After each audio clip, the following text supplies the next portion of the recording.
It is more about their connection to India, how they got involved with the Indian classical music, and what was the impact of the same on their creation.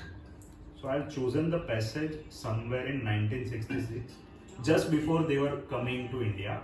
What happened? So they were doing multiple music concerts, but somewhere in 1966, in Philippines and Japan, they had some problems and they decided not to pursue any musical concerts. They'll be launching music albums and everything, but no musical concerts. And now they had to revive themselves because they were getting strong criticism. And there were four members in the Beatles group: Paul, George, John, and Ringo. Yeah.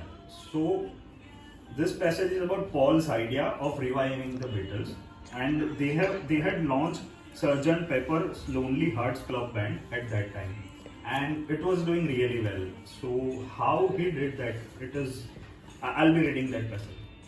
Paul's idea of reviving the Beatles with Sgt. Pepper's appeared to have worked, with John and Ringo both displaying great professional skill and creative enthusiasm on working together again after being down in dumps in immediate aftermath of the ill-fated tours.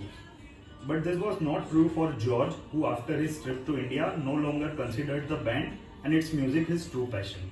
And although Sgt. Pepper would go on to be regulated as a major achievement in the history of rock music, it left George cold unlike the other members of the band. Many years later, George would confess his lack of enthusiasm for the Sgt. Peppers. So what he says, it became an assembly process, just little parts and then overdubbing. And for me, it became a bit tiring and bit boring. I had a few moments in there and that I enjoyed, but generally I didn't really like making that album much. I would just got back from the India and my heart was still out there. The only song in album which George did show interest was his own Within You, Without You, that stood apart in the entire album for its open and direct Indian lineage. As Thompson wrote in George Harrison, his biography, featuring sitar, dilruba, 3 tambura, 1 tabla, and a swarna mandal, as well as 3 cellos and 8 violins on the string overdub. Within You, Without You begins a shimmering haze which immediately conjures up the heat and the dust of the subcontinent. Indeed, its working title was simply India. It is the sound Harrison putting into the practice his determination to seek knowledge through direct experience. Based on the raga recorded by Ravi Shankar Pandit some years ago on All India Radio, George's song seemed quite independent of the rest of album in its entirely Indian originated play by Indian musicians, with the rest of Beatles out of the picture. The Indian musicians were recruited from the Asian Music Circle in Finchley, North London. They were Anna Joshi and Amrit Gurjar on Dilruba, Buddhadev on Kansara, and tabla player Natwar Soni. The passion with which George played the sitar and the distinctive quality of song impressed by Paul and John, who were getting quite annoyed with his lack of enthusiasm towards the album.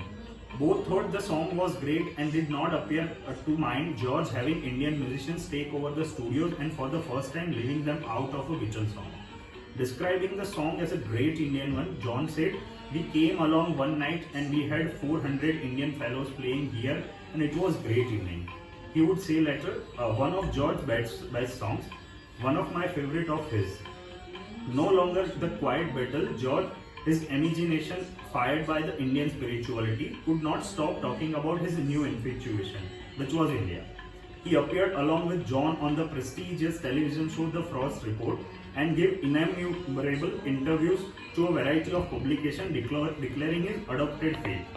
When he was asked to give his choice of iconic personality that the Beatles had decided to put on the album cover, the 4 he chose were all Hindu seers, starting with his favorite Sri Paramhansa Yogananda and the 3 gurus who preceded him, Sri Yukteswar Giri, Mahavartar Balaji, and Lahiri Mahashaya. On George's insistence, this unfamiliar holy man from a distant land and an obscure faith brushed shoulders on the cover with a variety of popular Western icons including Marilyn Monroe, Karl Marx, Carl Jung, and the champion swimmer Johnny Weissmuller, who played Tarzan in Hollywood movies along numerous others. In a less than a year of meeting Ravi Shankar, George had virtually erased from his life all traces of his English working class roots in Liverpool. The Harrisons became vegetarians, inspired by Ahimsa, the Hindu pledge of non-violence to all living things. Betty would shop at the local health food store in Esher for grain, pulses,